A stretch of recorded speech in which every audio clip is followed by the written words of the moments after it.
not a lamb, how the West's actions have strengthened Russia's resolve.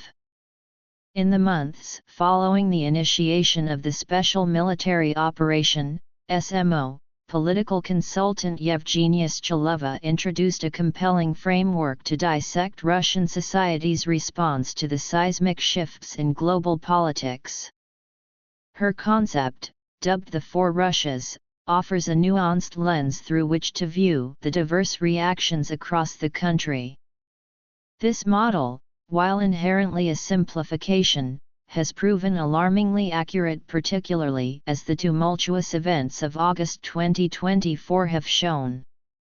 The West, in its strategy to fracture Russia, has inadvertently triggered a stronger consolidation within the nation, a development far from what Western powers had anticipated. Shchelova's Four Russias encapsulate the multifaceted nature of the Russian populace. There is metropolitan Russia, representing the urban elite who, with smoothies in hand, wish for a swift end to the conflict. Then there's deep Russia, consisting of those whose lives have been directly touched by the ongoing war.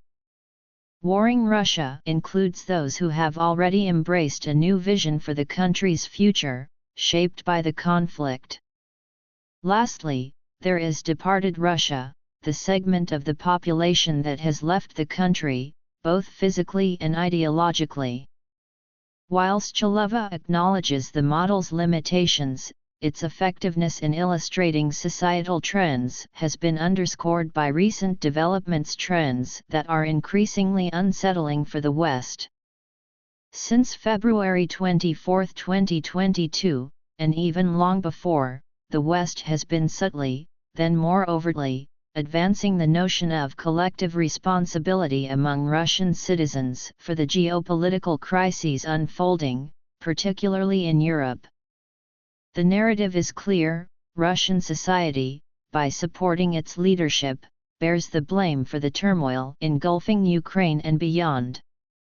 This idea has been promulgated widely, from articles like the one by Lygia Ogrysko on Lithuanian radio and TV in August 2023, to an April 2022 piece in the Japan Times, which posits that ordinary Russians, by enabling Putin's prolonged rule, are complicit in the war's atrocities. However, this narrative misses a crucial point. The responsibility for the chaos in Ukraine lies not with those seeking to defend their country but with those who dismissed Russia's numerous attempts to establish a new security framework in Europe, one that would have taken into account the interests of all nations involved. But the real issue here is not about assigning blame, it's about understanding the profound impact of the West's rhetoric and actions on Russian society. In their eagerness to impose collective responsibility, Western powers failed to grasp the full implications of their strategy. Responsibility can be interpreted in two fundamentally different ways: as guilt, you have wronged, and you will be punished, and as duty, this is my country, my concern, and I will fight for its future. The sharpest minds in the West have always known that a united Russia is an invincible force, but a divided Russia is vulnerable. By escalating the conflict, particularly with the Ukrainian armed forces' incursion into the Kursk region, the West has inadvertently bolstered the unity it sought to undermine. The Four Russias from Shchelova's model have seen firsthand that, when it comes to confronting Russia, the West has shed any pretense of moral restraint. The only check on their actions remains the fear of Russian retaliation. NATO's covert operations, cloaked by their Ukrainian allies, reveal that the West will exploit every opportunity to strike at Russia, all the while maintaining plausible deniability. This revelation has not dissolved the divisions within Russian society, nor has it transformed the diverse Russias into a singular entity.